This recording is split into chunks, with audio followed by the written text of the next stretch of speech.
Hello everyone. आज मैं जिस विषय पर बात करने वाली हूँ वो है हमारी राजभाषा हिंदी। और मेरा विषय है राजभाषा हिंदी की दुर्दशा, एक चिंतनीय विषय। भारत की संविधान सभा ने 14 सितंबर 1949 में हिंदी को राजभाषा का दर्जा दिया। जिस हिंदी भाषा को पराधीन भारत के नेताओं ने राष्ट्रभाषा की संज्ञा दी तथा जिस हिंदी की भारतीय स्वतंत्रता संग्राम में महत्वपूर्ण भूमिका रही थी, भारतीय नेताओं द्वारा स्वतंत्रता के बाद भारतीय संविधान में राजभाषा का दर्जा देकर हिंदी के प्रति अपना आभार प्रकट किया। लेकिन यह हिंदी के सम्मान से ज़्यादा उस पर कुठाराघात अधिक प्रतीत होता है। क्यों? क्योंकि जिस हिंदी भाषा को पूरा भारतवर्ष स्वतंत्रता आंदोलन में राष्ट्रभाषा का सम्मान देता रहा, उसे 1949 में राष्ट्रभाषा के पद से गिराकर एक गौण राजभाषा का दर्जा प्रदान किया। गौण राजभाषा इसलिए कह रही हूँ क्योंकि अनुच्छेद 343 के भाग 2 के अंतर्गत एक प्रावधान किया गया। वो प्रावधान क्या था कि आगामी 15 वर्षों तक अंग्रेजी का प्रयोग सह राजभाषा के रूप में होगा और इसी बीच हिंदी को राजभाषा के अनुरूप विकसित किया जाएगा। इसका अर्थ था कि पताका तो फहरेगी हिंदी की, लेकिन डंडा होगा अंग्रेजी का। मैकाले के मानस पुत्रों ने 1963 में अंग्रेजी को अनंत काल के लिए मान्यता दे दी। राजभाषा अधिनियम 1963 की धारा 3 के भाग 5 में यह सर्वसम्मति से प्रावधान किया गया कि जब तक एक भी राज्य ऐसा रहता है जो अंग्रेजी को हटाकर हिंदी को नहीं अपनाता, तब तक अंग्रेजी सह राजभाषा के रूप में भारतवर्ष में प्रयोग में लाई जाती रहेगी। अर्थात न नोमन तेल होगा न राधा नाचेगी। हुआ भी यही। एक दक्षिण भारतीय राज्य तमिलनाडु के विरोध के कारण हिंदी को वह सम्मान प्राप्त न हो सका जिसकी वह अधिकारिणी थी। इसके पश्चात एक आघात सन 1976 के संशोधन में लगा। इस संशोधन के अनुसार पूरे भारतवर्ष के प्रांतों को 3 भागों में बांट दिया गया। कै, ख और ग। कै में कौन कौन से राज्य आए? उत्तर प्रदेश, मध्य प्रदेश, राजस्थान, बिहार, हिमाचल प्रदेश, दिल्ली, हरियाणा आदि हिंदी भाषी क्षेत्र। ख में पंजाब, गुजरात, महाराष्ट्र, केंद्र शासित प्रदेश चंडीगढ़ तथा अंडमान निकोबार। और ग पश्चिमी बंगाल, उड़ीसा, उत्तर पूर्वी क्षेत्र, द्रविड़ भाषी राज्य। जो कै वर्ग के अंतर्गत आने वाले राज्य थे वो केंद्र सरकार अथवा राज्य सरकार के किसी कार्यालय को या व्यक्ति को हिंदी में पत्र लिखें। जो ख वर्ग के थे वो राज्य क्या करेंगे? ख वर्ग के कार्यालयों को सामान्यतः हिंदी में पत्र भेजे जाएं। यदि कोई पत्र अंग्रेजी में भेजा जाए तो हिंदी अनुवाद अवश्य संलग्न किया जाए। ग वर्ग के अंतर्गत आने वाले कार्यालयों को पत्र आदि अंग्रेजी में भेजे जाएं। इस प्रकार सभी प्रांतों को 3 वर्गों में विभाजित कर अंग्रेजी को भारत में गहन स्थायित्व प्रदान करने की घोषणा कर दी। हिंदी की आंखों पर पट्टी बांधकर गांधारी की तरह हस्तिनापुर यानी भारत के राजभवन में इस शर्त पर महारानी यानी राजभाषा बनाकर बैठा दिया गया कि तुम नाम मात्र की महारानी हो। शासन तो धृतराष्ट्र जैसे अंधे, दुर्योधन जैसे अहंकारी और शकुनी जैसे कुटिल यानी अंग्रेजी भाषा ही करेंगे। गांधारी केवल रुदन कर सकती थी और कुछ नहीं।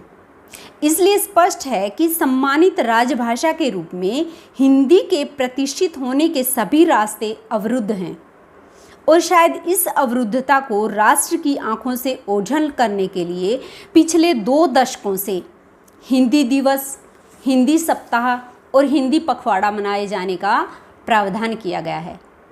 हिंदी को सुशोभित करने के लिए अखबारों, पत्र पत्रिकाओं आदि में बड़े बड़े लेख प्रकाशित किए जाते हैं। एक दिन इस पर घड़ियाली आंसू बहाए जाते हैं, कुछ दिन इसका गुणगान करते हैं और फिर भूल जाते हैं। यह हास्यास्पद ही है कि हिंदुस्तान में ही हिंदी की पहचान के लिए हिंदी दिवस, हिंदी सप्ताह या हिंदी पखवाड़ा मनाया जाता है और अधिक से अधिक उत्साही लोग तरह तरह के हिंदी सम्मेलन देश तो देश विदेशों में भी आयोजित करते हैं। और ये सारे कार्य सिर्फ इसलिए किए जाते हैं क्योंकि हमारी राष्ट्रभाषा कमज़ोर है और इसकी वजह है इसे व्यवहार में लागू न करना। डॉक्टर रामविलास शर्मा भारत की भाषा समस्या नामक पुस्तक में लिखते हैं कि वर्तमान में सबसे बड़ी समस्या प्रयोग और व्यवहार के स्तर पर उपेक्षा और उदासीनता की है। हमारे देश में एक पूरा वर्ग ऐसा है जो राष्ट्रभाषा और राजभाषा के पद पर अंग्रेजी को ही प्रतिष्ठित देखना चाहता है। यह वर्ग किसी प्रदेश विशेष का न होकर अमर बेल की तरह सर्वत्र फैला हुआ है। आज कौन सा ऐसा प्रांत है जहाँ के लोग हिंदी बोल या समझ नहीं सकते? अब तो दक्षिण भारतीयों का उत्तरी क्षेत्रों की ओर पलायन और दक्षिण भारतीय शहरों में शिक्षा और रोजगार के लिए उत्तर भारतीयों के जाने से अब वहाँ भी हिंदी अछूती नहीं है। देश तो देश, अब तो विदेश में भी हिंदी भाषा के महत्व को भली भांति समझा जा रहा है। एक तरफ हिंदी सिनेमा और हिंदी गीत संगीत ने पूरे विश्व समुदाय को मोह लिया है, वहीं दूसरी तरफ भारतीय बाजारों में अपने भविष्य और संभावनाओं को तलाश रहे बाहरी देश एवं बहुराष्ट्रीय कंपनियां परिस्थितियों को समझते हुए हिंदी भाषा ज्ञान को अनिवार्य तत्व के रूप में अपना रही हैं। निजी कंपनियां, बहुराष्ट्रीय संस्थान और नए कारपोरेट जगत शहरी क्षेत्रों में अपना कारोबार फैलाने के लिए अब ग्रामीण क्षेत्रों की ओर पांव बढ़ाने की तैयारी में हैं। ऐसे में उनके पास हिंदी को अपनाने के अलावा कोई विकल्प नहीं है। यहाँ मैं जिक्र करना चाहूँगी, अरविंद कुमार जी ने दैनिक जागरण में 19 सितंबर 2013 को लिखा था। क्या लिखा था? अरविंद कुमार जी लिखते हैं, सूचना तकनीक से संबंध हर विदेशी कंपनी, चाहे माइक्रोसॉफ्ट हो या एप्पल हो, गूगल हो, फेसबुक हो और नोकिया अथवा सोनी, ये सब हिंदी के महत्व को समझ चुकी हैं। वे जानती हैं कि भारत के गांव-गांव के घर घर तक पहुंचना है तो सामग्री स्थानीय भाषा में ही देनी होगी। लेकिन बाहरी कंपनियों का ये हाल होने के बाद भी अपने ही देश में महाप्रबंधक गण अपने को बदलने को तैयार नहीं। एक और क्षेत्र है जहां हिंदी भाषा एवं साहित्य को अपनाने के अलावा कोई विकल्प नहीं बचता। वह है मीडिया जगत का दिनों दिन बढ़ता संसार। हिंदी समाचार चैनलों की संख्या भविष्य में और अधिक बढ़ने वाली है। मनोरंजन जगत में हिंदी भाषा का साम्राज्य अन्य सभी भाषाओं से ज़्यादा बड़ा है। बॉलीवुड की हिंदी सिनेमाओं की धमक तो अब विश्व मनोरंजन जगत में भी सुनाई देने लगी है। फिर क्यों हमारी राजभाषा हिंदी को वो प्रतिष्ठा नहीं मिल पा रही जिसकी वो अधिकारिणी है? अंग्रेजी भाषा वह भाषा है जिसे भारत में केवल 8% लोग जानते हैं। फिर भी उस भाषा का हम पर अंकुश क्यों? आज हिंदी जनसंचार, विज्ञापन, वाणिज्य, तकनीकी, चिकित्सा आदि लगभग सभी क्षेत्रों में अपनी स्थिति मजबूत बना रही है। देशी विदेशी भाषाओं को स्वयं में समाहित करने की सामर्थ्य रखने वाली हिंदी का शब्दकोश पहले से अधिक सशक्त एवं समृद्ध है। आज हिंदी कंप्यूटर व इंटरनेट पर भी अपनी महत्वपूर्ण स्थिति के साथ देखी जा सकती है। यूनिकोड हिंदी में लिखकर हर कोई इंटरनेट पर अपने अनुभव और संस्मरण साझा कर सकते हैं। यूनिकोड में लिखकर बड़ी आसानी से हिंदी में खोजबीन यानी सर्च भी कर सकते हैं। संसार के करीब आने के दौर में अमेरिका, ब्रिटेन, चीन, जापान, जर्मनी, फ्रांस व रूस आदि देशों में हिंदी को पाठ्यक्रमों में पढ़ाया जा रहा है। सूरीनाम, फिजी, मॉरिशस आदि में तो हिंदी की स्वीकार्यता सभी जानते हैं, परंतु इतना सब होने के बावजूद भी संसद की नीयत खोटी है, सरकार की इच्छा शक्ति का अभाव है, राजनीतिक दलों में विवेक शून्यता है। तभी तो 1949 से अब तक हिंदी को सह राजभाषा के रूप में प्रयोग किया जा रहा है। इसका एक महत्वपूर्ण कारण है सभी बड़ी शख्सियतों का हिंदी को त्याग कर अंग्रेजी को अपनाना। ये एक आम प्रवृत्ति या चलन बन गया है कि कोई भी सार्वजनिक तौर पर हिंदी बोलना ही नहीं चाहता, चाहे फिल्म अभिनेता हो या संगीतकार या खिलाड़ी या कोई चित्रकार। और इनसे बढ़कर हैं हमारे जनप्रतिनिधि। बोलने का स्थान चाहे देश हो या विदेश, कोई हिंदी में बात करना ही नहीं चाहता। इसी बात पर मैं डॉक्टर देवेंद्र शर्मा द्वारा लिखित पुस्तक राष्ट्रभाषा हिंदी समस्याएं और समाधान में से चंद पंक्तियां हैं वो यहाँ उद्धृत करना चाहूँगी। हमारे देश में अंग्रेजी सामाजिक श्रेष्ठता का आधार मानी जाती है। अंग्रेजी बोलते समय व्यक्ति स्वयं को सर्वसाधारण से ऊपर अनुभव करता है और वह इस अंतर को कायम रखने का प्रयास करता है। अंग्रेजी शासकों की भाषा रही है, इसलिए इसमें रोब और आतंक का भी अंश है। और अब यह परंपरा इतनी बदमूल है कि उसके मिटने में अभी कई दशक लगेंगे। हालांकि तस्वीर का दूसरा पहलू भी है। कितने बड़े लोग घरों में, परिवार में, बाल बच्चों, नौकर चाकर, माली धोबी, दूध वाले से अंग्रेजी में बात करते हैं।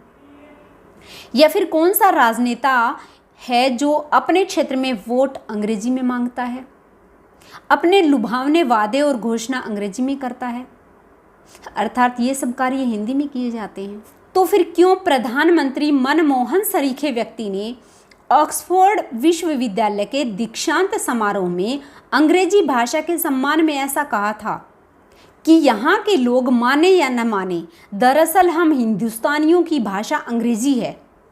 जिस देश का प्रधानमंत्री अंग्रेजी को भारतीय भाषा मनवाने के लिए एड़ी चोटी का जोर लगा रहा हो, वहाँ भारतीय भाषाओं का विकास कैसे संभव है? यह सब कुछ लॉर्ड मैकाले के विचारों को पुनर्स्थापित करने वाली बात है। लॉर्ड मैकाले ने कहा था कि जब तक भारत की रीढ़, जो इसकी आध्यात्मिक व सांस्कृतिक परंपरा है, को नहीं तोड़ेंगे, तब तक इस पर जीत हासिल नहीं कर सकेंगे। इसलिए इसकी प्राचीन शिक्षा प्रणाली को, इनकी संस्कृति को तोड़ा जाए, क्योंकि यदि भारतीय यह समझने लगे कि अंग्रेजी भाषा की सांस्कृतिक परंपरा महान है, तो वह बन जाएंगे जो हम उन्हें बनाना चाहते हैं। और हुआ भी यही। आज हमारा देश अंग्रेजी के प्रभाव से अभिभूत है। ईश्वर शर्मा ने हरी भूमि में 11 सितंबर 2005 में बेसहारा राजभाषा हिंदी के नाम से एक लेख लिखा था। उसमें क्या बोलते हैं? वे कहते हैं, दुर्भाग्य की बात है कि आज स्कूलों में पहली कक्षा से अंग्रेजी बच्चों पर थोपी जा रही है, जो गलत है। अगर शिक्षा और लोकतंत्र को जिंदा रखना है तो बच्चों को शिक्षा मातृभाषा में देनी होगी। सरकार को लग रहा है कि वे अंग्रेजी में शिक्षा देकर बच्चों को विश्व प्रतिस्पर्धा में आगे बढ़ने में मदद कर रही हैं, लेकिन यह मिथक से ज़्यादा और कुछ नहीं। इतिहास और दुनिया की घटनाएं गवाह हैं कि अपनी भाषा में काम करने वाले लोगों ने ज़्यादा बड़े काम किए हैं और ज़्यादा तेज़ रफ्तार से तरक्की की है। भाषा केवल संप्रेषण का माध्यम मात्र नहीं है, अपितु भाषा हमारे विचार, भाव, संस्कार और संस्कृति की संवाहिका है। ऐसा नहीं है कि अन्य भाषाएं सीखनी नहीं चाहिए, जरूर सीखनी चाहिए, क्योंकि इनके बिना हम दूसरों की संस्कृति, साहित्य, आचार विचार नहीं जान पाएंगे। दूसरी भाषा सीखें, परंतु अपनी जड़ों से जुड़े रहें, क्योंकि भाषा ही हमारी सांस्कृतिक धरोहर को हम तक पहुंचाती है। अपनी भाषा हर जगह, हर क्षेत्र में अभिव्यक्ति का सर्वोत्तम माध्यम है। इसलिए हमें हिंदी का प्रयोग करने पर हीनता नहीं बल्कि गौरव का अनुभव होना चाहिए। एक बार विदेशी भाषा बोलने वाले के सामने पूरे विश्वास और दम के साथ अपनी भाषा में बात कीजिए, हकलाए या हड़बड़ाए बिना। अपनी जड़ों पर मजबूती से टिके रहिए। हमारी पहचान का संधान और उसका पूरा ज्ञान एक बार विदेशियों के पैर उखाड़ चुका है। यह प्रामाणिक तरीका है, आजमाया हुआ नुस्खा। खुद पर नाज कीजिए, अपनी भाषा में बात कीजिए, दुनिया को सुनना और समझना आ जाएगा। भाषा न केवल हमारे विचारों की अभिव्यक्ति का ही माध्यम है, अपितु यह हमारी राष्ट्रीयता और भारतीयता का प्रतीक है। आज हिंदी दिवस पर गोष्ठी, सेमिनार, पखवाड़ा आयोजित करके हिंदी की स्थिति पर चिंता व्यक्त करने की अपेक्षा हिंदी को व्यवहार में लाया जाए। हिंदी के प्रचार प्रसार की ठोस योजनाएं क्रियान्वित करने पर बल दिया जाए। हिंदी की लोकप्रियता बढ़ाने के लिए जटिलता और दुरूहता से सहजता और सरलता की ओर ले जाना चाहिए। तभी हिंदी को जनसाधारण की भाषा बनाया जाना संभव होगा। हिंदी को सरल और सुगम बनाने के लिए भारत सरकार ने मानक लिपि तैयार करवाई है। इसका प्रयोग करना चाहिए। संपूर्ण राष्ट्र मातृभाषा में बोले, लिखे और समृद्ध करे, क्योंकि भारत का भविष्य हिंदी है। और अंत में मैं ईश्वर से यही विनती करती हूँ, हिंदी का खाकर गुनगुनाए जो अंग्रेजी गीत, हिंदी का खाकर गुनगुनाए जो अंग्रेजी गीत। हे भगवन सो दुश्मन मिले मिले न ऐसा मीत। हे भगवन सो दुश्मन मिले मिले न ऐसा मीत। धन्यवाद।